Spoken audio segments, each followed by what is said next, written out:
Баршаңызға сәлем достар, каналыма қош келдіңіздер. Бүгін сіздермен бірге өте дәмді ененің тілі, яғни тещин язык салатын дайындайтын боламын. Менімен бірге дайындауға шақырамын, және де каналыма тіркеліп, лайк басып, комментарий жазуды ұмытпаңыздар. Ең бірінші жақсылап жуылған баклажанды осылай жұқа етіп ұзыншалап кесіп аламын. Салқын судың үстіне кішкене ғана тұз себемін де араластырып, үстіне жаңағы баклажандарымызды салып 10 минутқа демалдырып қоямын.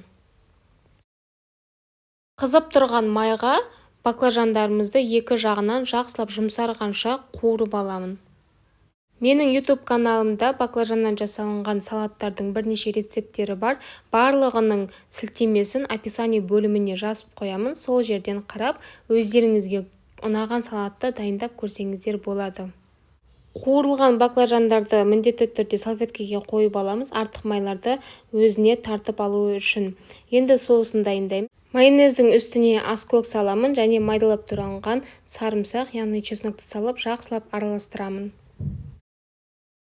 Ененің тілі салатын сәндеймін. Ең бірінші жаңағы баклажанның үстіне майонезді соусты жағып шығамын. Содан кейін ұзыншалап кесілген қызанақты 2-3 данасынан осылайша қойып шығамын да ораймын.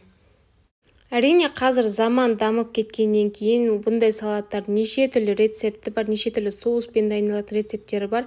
Бірақ та ең бірінші болып табылған рецептке ешқандай рецепттер жетпейді.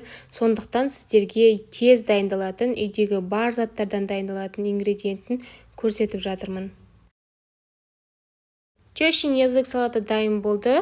Егер де сіздер де дайындаған болсаңыздар, комментарийға өз пікіріңізді қалдырыңыз. Келесі видеода кездескенше сіздермен болған Гүлназ.